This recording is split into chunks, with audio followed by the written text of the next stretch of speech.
Hi everyone, subscribe to our YouTube channel and hit the bell to never miss a video from the Chelsea Flower Show 2024. The best information and stunning visuals will be available on our channel. Follow and support us.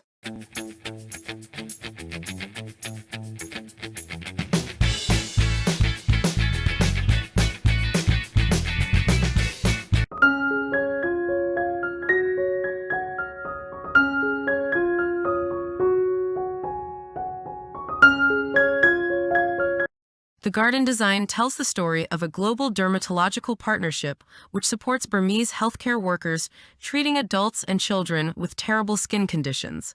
All of the plants in this garden are found in Myanmar and grow happily in the UK. The challenging and disrupted environments in which the charity works are symbolized by the part-ruined stupa, overgrown and reclaimed by foliage. Textures such as bark, plants, moss, and lichen are illustrative of the skin diseases affecting people supported by the charity.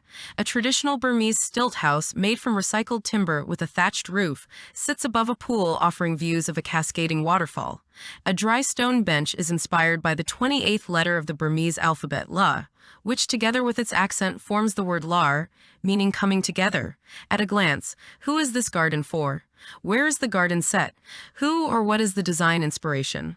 The naturalistic planting combines contrasting textures and constrained colors, while edible and ornamental plants are woven together. Not a hero plant in the UK, broadleaf plantain is here in the garden to highlight its use in traditional Burmese medicine to treat skin conditions.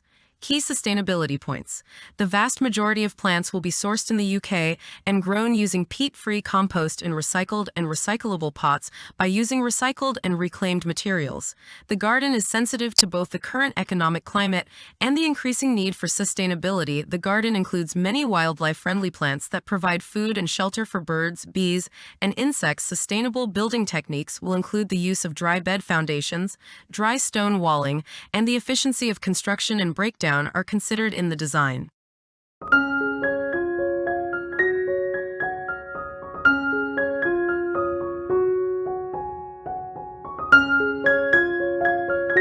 RHS Environmental Innovation Award winner.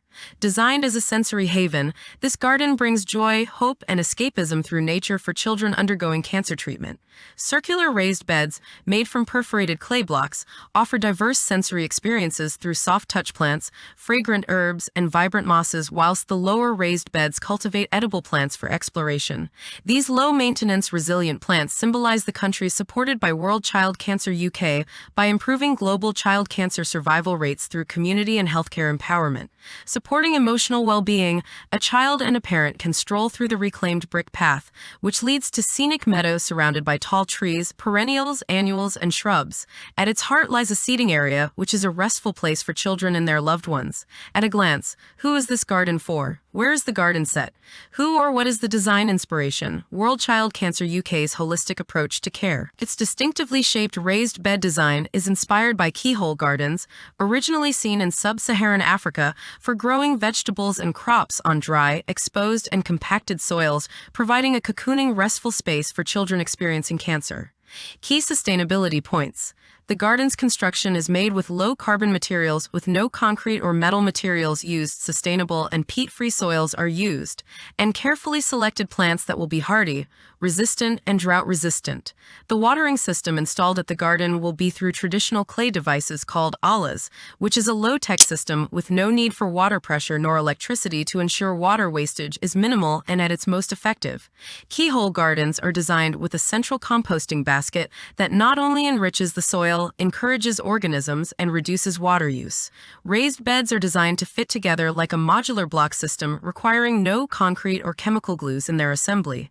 Any leftover bricks from the raised beds will be crushed and recycled to find a second life as part of a smooth guiding garden path. All plants in the garden will be sourced from the UK.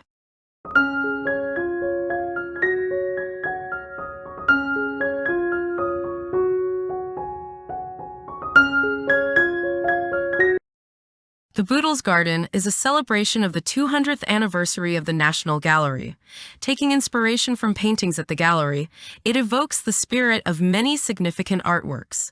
The creative vision for the design takes from artistic elements, including colors, textures, and hidden details in paintings viewed during visits to the gallery. With a theme of art in nature, the planting scheme, topiary, sculptural metal arches, and water features are inspired or represent aspects of specific paintings and art movements, including pointillism and impressionism.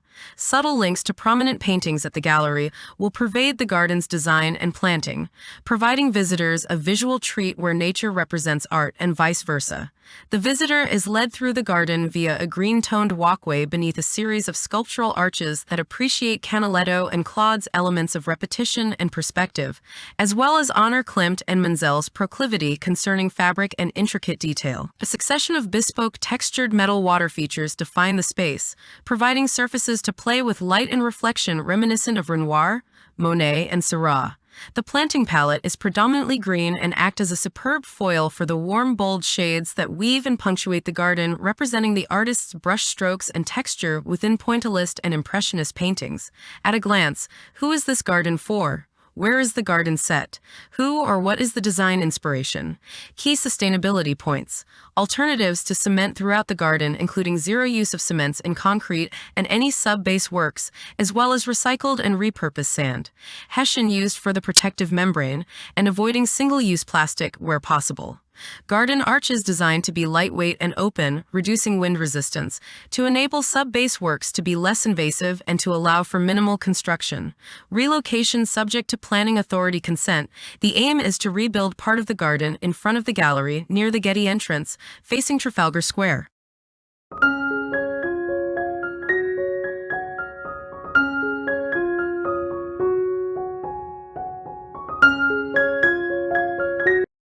The Killik and Company Garden is a scented, immersive haven in which to relax and unwind.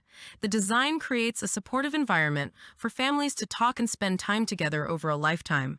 A path of limestone and oak pavers winds through the garden and is wide enough to encourage conversation while walking together. It leads to a central water well that is fed by an aqueduct running along the top of a limestone and steel pergola that shelters a communal dining area. Perfect for family gatherings. At a glance, who is this garden for? Where is the garden set? Who or what is the design inspiration? An area cushioned between beds of fragrant planting hosts 2 reclining seats for relaxed conversation and offers a different perspective through the garden. Oak planters with built-in seating punctuate the space and are filled with scented flowers and foliage. The color palette, specifically chosen for its calming properties, has soft whites, pale lemons, and pops of lavender and purple. Key sustainability points: reclaimed or recycled materials used where possible, for example reclaimed oak cobbles and reclaimed blocks for internal wall structures. No cement is being used at all on the garden, and no unnecessary timber. The planting has been chosen to be resilient in environments with less water and hotter and drier seasons.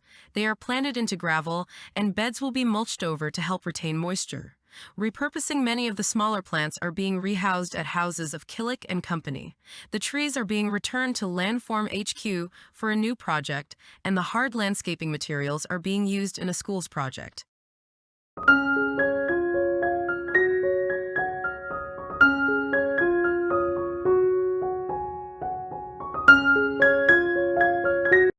This is a garden where vibrant acres and a tumbling waterfall blend the beauty of the natural world with the practicalities of family life. The garden is divided by a central waterfall tumbling into a pool, filling the space with the calming sound of water. Wall greening is actively incorporated in the design, which considers the environment by integrating it with the building, camouflaging the structure into the surrounding garden. Stairs to the main building sweep around the water feature to a driveway. Edges of hard landscaping are softened by natural moss-covered stone and blurred by the delicate foliage of acers. The planting color scheme highlights the shades of green in the same tree species and uses typical plants found in the natural landscape of Japan, such as acer, pine, Farfugium japonicum, iris, and mosses. At a glance, who is this garden for? Where is the garden set? Who or what is the design inspiration? Key sustainability points. The garden uses permeable paving and solar panel lighting, rain or gray water harvesting. Storage and reuse is incorporated into the design. Sustainable materials for materials used in hard landscaping.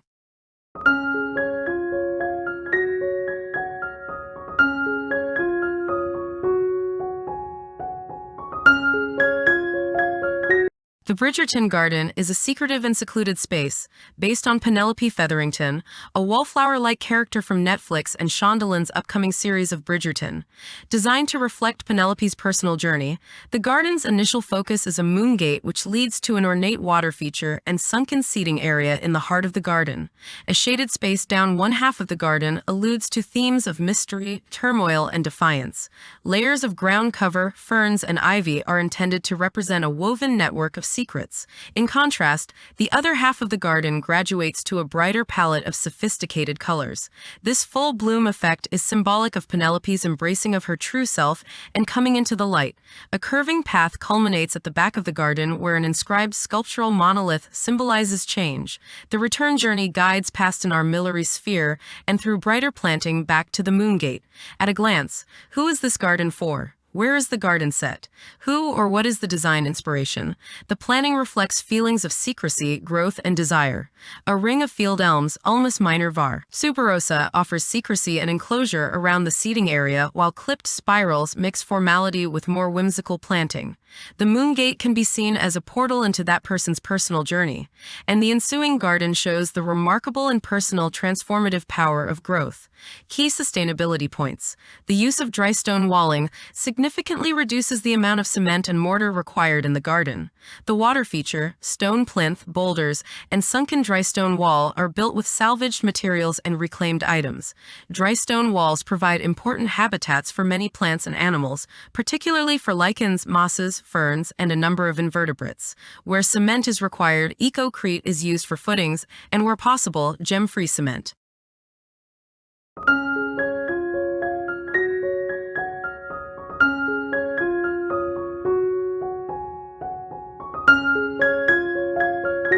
The garden is designed to be a relatable, enjoyable, and beautiful space, and to help reduce flood risk and to recover quickly after periods of heavy rainfall.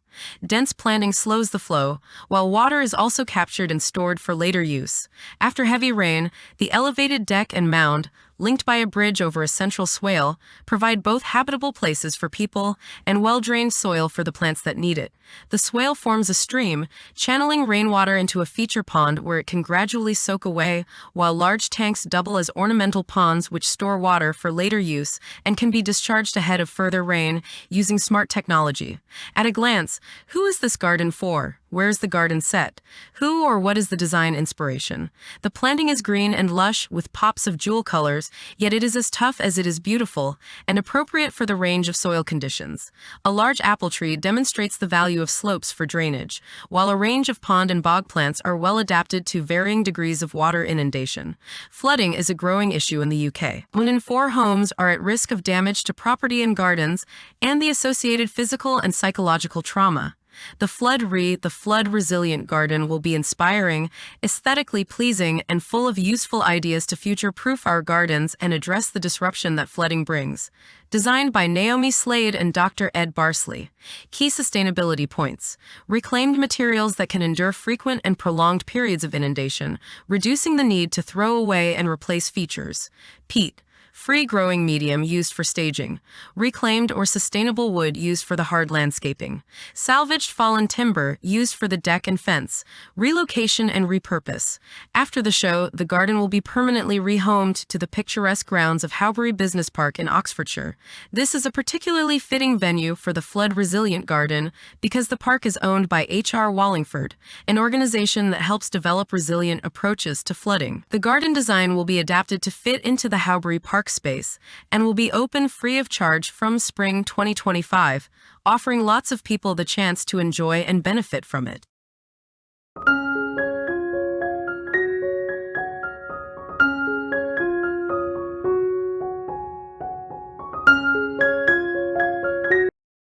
The Freedom from Torture Garden is a place of sanctuary, of peace and hope where horticultural therapy calms, heals, and restores survivors of torture on their journey to recovery. The garden is designed to be a curvaceous and immersive space where the visitor can engage in therapy one-to-one with family or in a group. The communal bread oven brings survivors together to share stories and build new friendships. Sculptural streams of willow divide the space, enwrap the visitor, and provide an organic place of sanctuary. A sinuous water rill offers both irrigation for the plants and restorative relaxation. Naturalistic planting stimulates happier memories of home, and edible produce nourishes both body and soul. At a glance, who is this garden for? Where is the garden set? Who or what is the design inspiration? Key sustainability points. Zero cement use, zero landfill use of structural organic willow, all harvested within the UK. Use of geogrow bags in place of concrete block construction. Drought-tolerant planting suitable for low-fertility soil. Use of clay a la pots for tactical in-ground irrigation. All stone sourced from the UK. Relocation. The garden will be rebuilt at Freedom from Torture HQ, Finsbury Park, London.